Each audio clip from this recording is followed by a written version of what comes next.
Hello students, welcome to my channel intermediate classes. Friends, आज के इस वीडियो में मैं आपको बताऊंगी हिंदी का महत्वपूर्ण जीवन परिचय।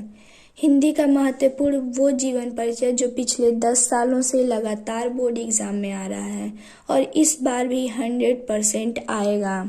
तो वीडियो को लास्ट तक देखिएगा गाइस, क्योंकि ये वीडियो आपके लिए बहुत ही इम्पोर्टेंट है।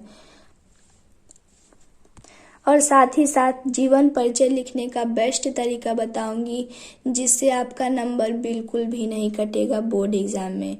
क्योंकि अक्सर बच्चों के साथ ऐसा होता है कि उन्हें जीवन परिचय बहुत अच्छे से लर्न होता है और वो सही सही लिखते हैं सब कुछ, लेकिन लिखने का तरीका उन्हें नहीं पता होता है, जिसकी वजह से उनका नंबर कट जाता है।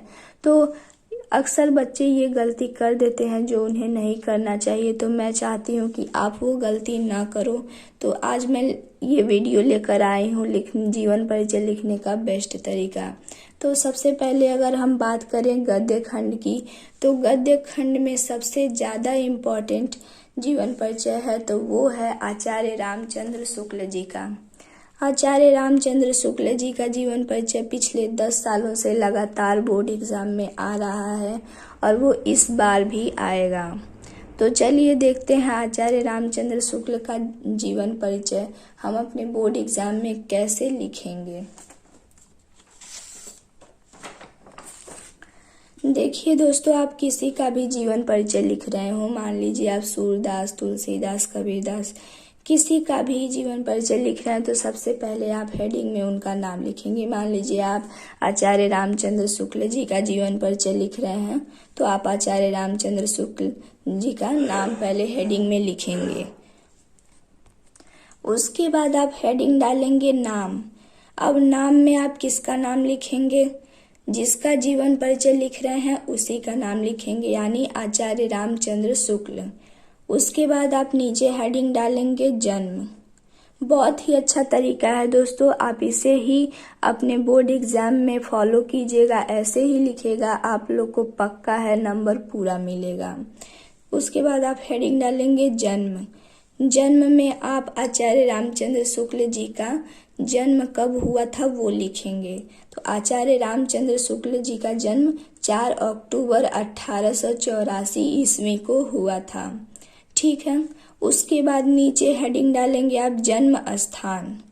जन्म स्थान में आप आचार्य रामचंद्र शुक्ल जी का जन्म किस स्थान पे हुआ था वो लिखेंगे। तो आचार्य रामचंद्र शुक्ल जी का जन्म आगोना नामक ग्राम में हुआ था, बस्ती जिले के, जो उत्तर प्रदेश में है। ठीक है, इतना समझ में आ गया। उसके बाद नीचे आप लिखेंगे भाषा शैली। अब आचार्य रामचंद्र शुक्ल जी की भाषा शैली क्या थी?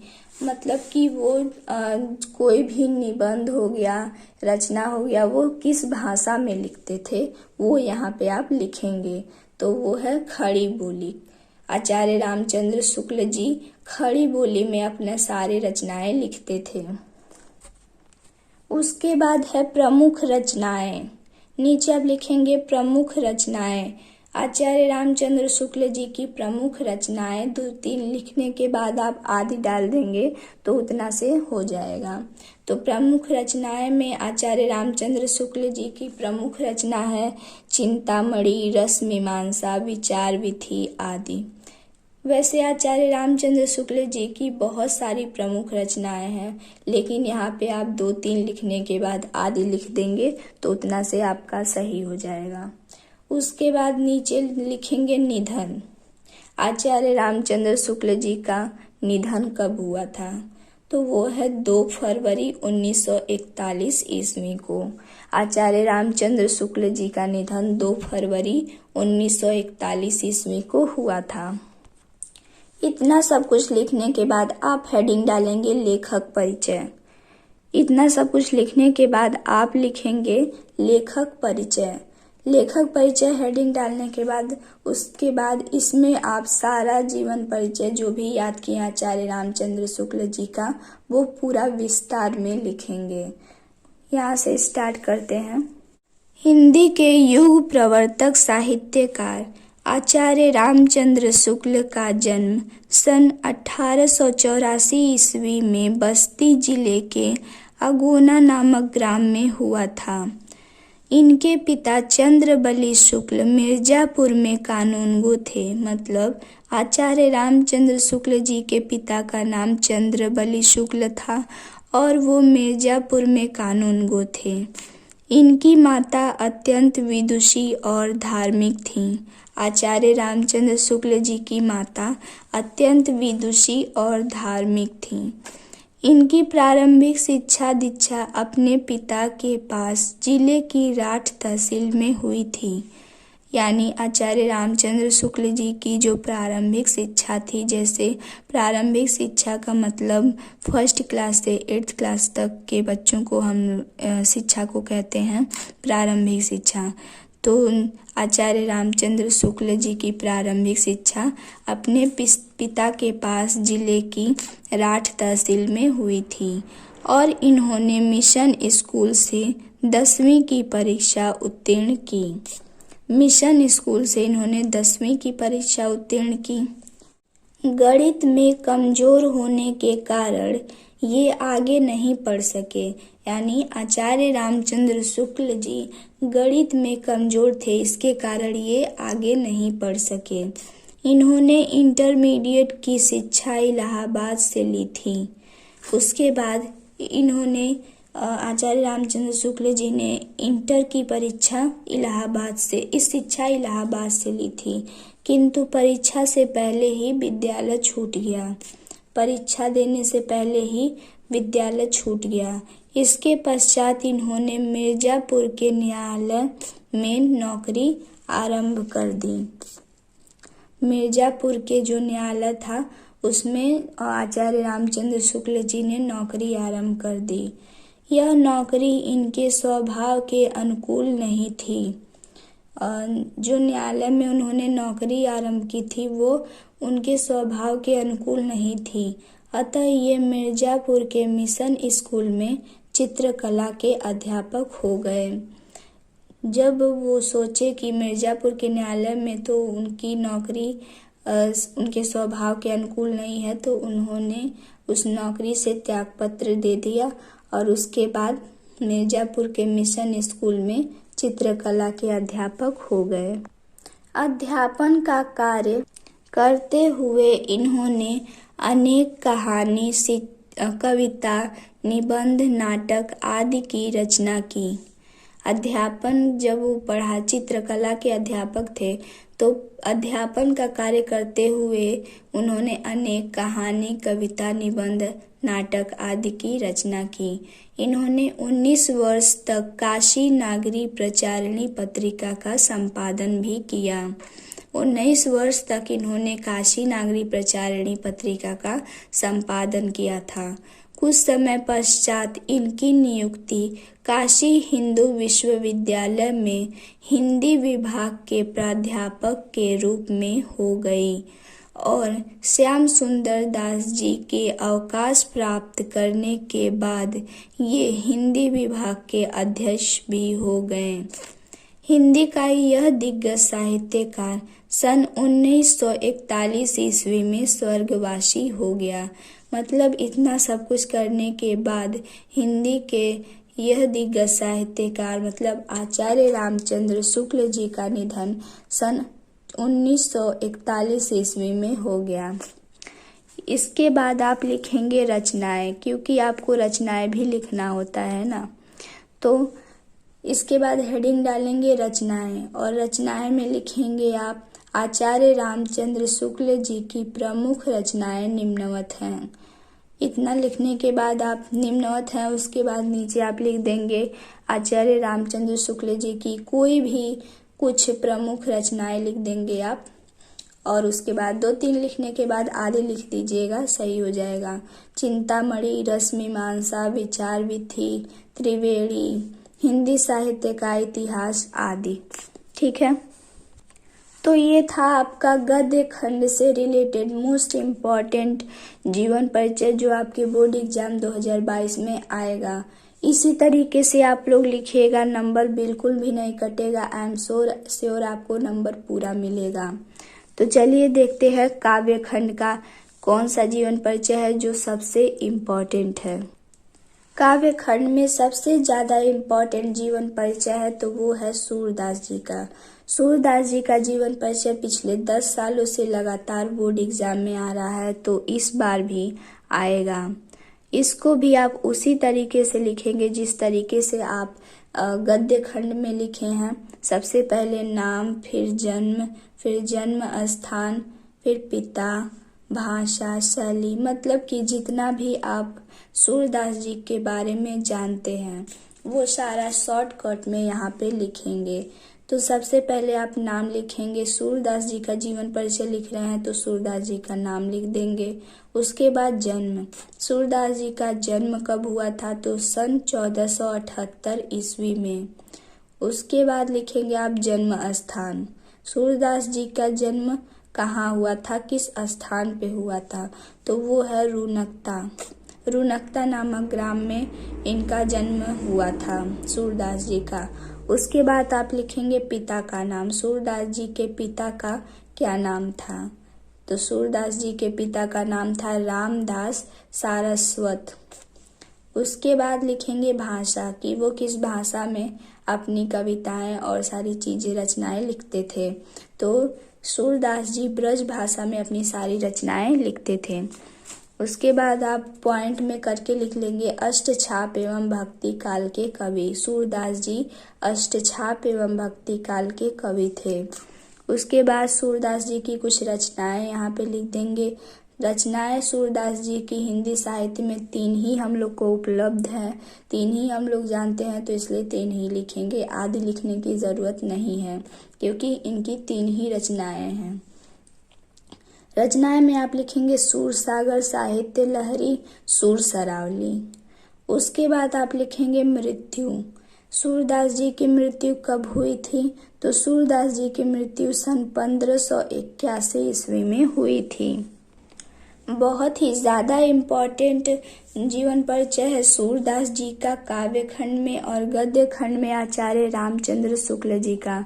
तो दोस्तों इसको आप लोग बहुत ही अच्छे तरीके से याद कर लीजिएगा और इसी तरीके से जाके अपने बोर्ड एग्जाम में लिखिएगा और पक्का है आपका नंबर बिल्कुल नहीं कटेगा, पूरा नंबर आपको मिलेगा और यही जीवन परिचय आपके बोर्ड एग्जाम में आएगा। तो ऐसे ही लिखिएगा और याद करके ज़रूर जाइएगा आप लोग। और अभी तक चैनल को आप लोग सब्सक्राइब नहीं किए हैं तो सब्सक्राइब कर दीजिए, वीडियो को लाइक कर दीजिए, अपने फ्रेंड्स के साथ शेयर कर दीजिए। तो चलिए देखते हैं नेक्स्ट क्या है। इसके बाद आप लिखेंगे, हेडिंग डालेंगे कवि परिचय। कवि परिचय में सूरदास जी का जीवन परिचय पूरे विस्तार में आप लिखेंगे, कैसे उनका जन्म कब हुआ, कहाँ हुआ और कैसे कैसे वो अपने जीवन में क्या क्या किए और सारी चीज़ें आप लिखेंगे, मतलब पूरा विस्तार में उनका जीवन परिचय लिखेंगे आप। तो सबसे पहले आप लिखेंगे सूरदास जी का जन्म सन 1478 ईस्वी में आगरा मथुरा मार्ग पर स्थित रुनकता नामक ग्राम में हुआ था। मतलब सूरदास जी का जन्म सन 1478 ईस्वी में आगरा मथुरा मार्ग पर स्थित रुनकता नामक ग्राम में हुआ था। कुछ विद्वान दिल्ली के निकट सिही ग्राम को भी इनका जन्म स्थान मानते हैं। मतलब कुछ लोग कहते हैं आगरा मथुरा मार्ग पर स्थित रुनकता नामक ग्राम में हुआ था, तो कुछ लोग कहते हैं दिल्ली के निकट सिही ग्राम को भी इनका जन्म स्थान मानते हैं।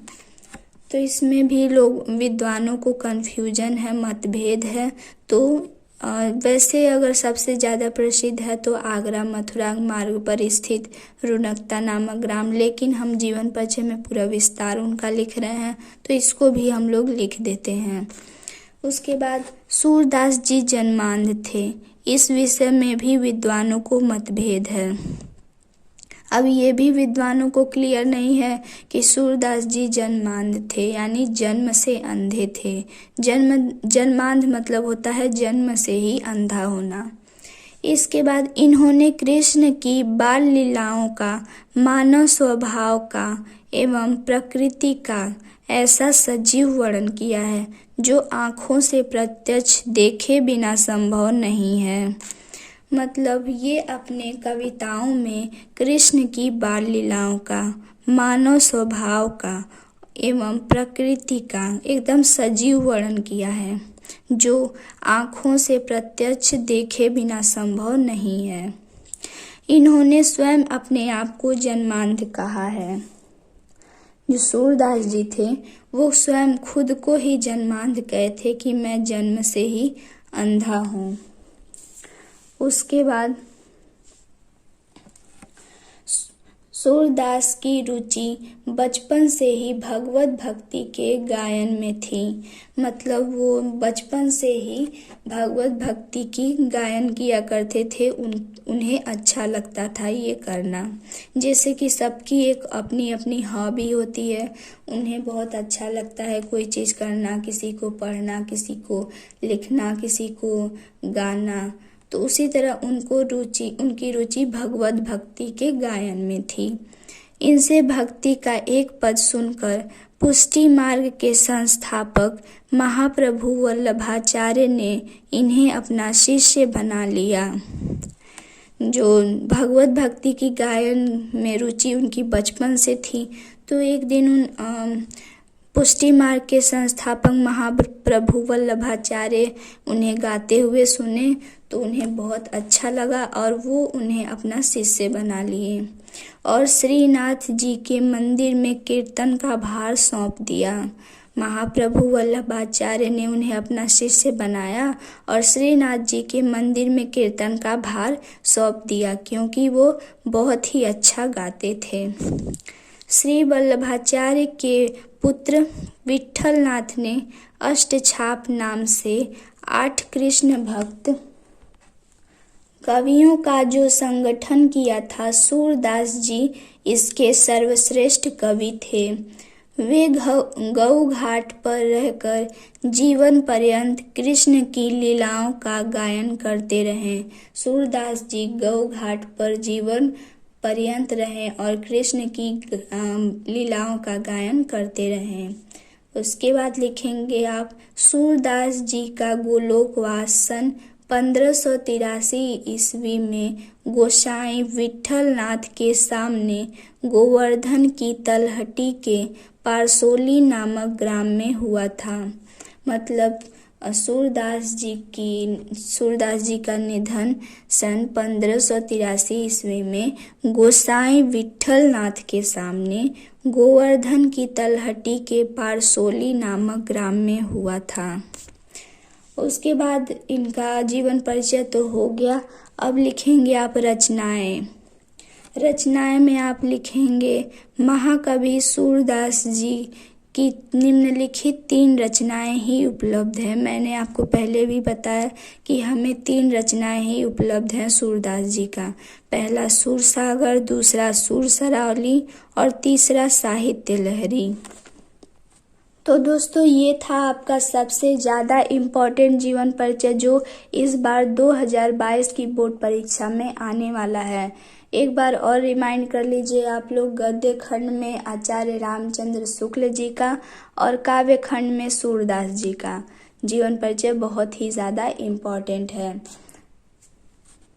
और जीवन परिचय आप इसी तरीके से लिखेंगे, इसी तरीके से जो मैंने बताया है, क्योंकि ये तरीका बहुत ही ज़्यादा सही है और इफ़ेक्टिव भी है, असरदार।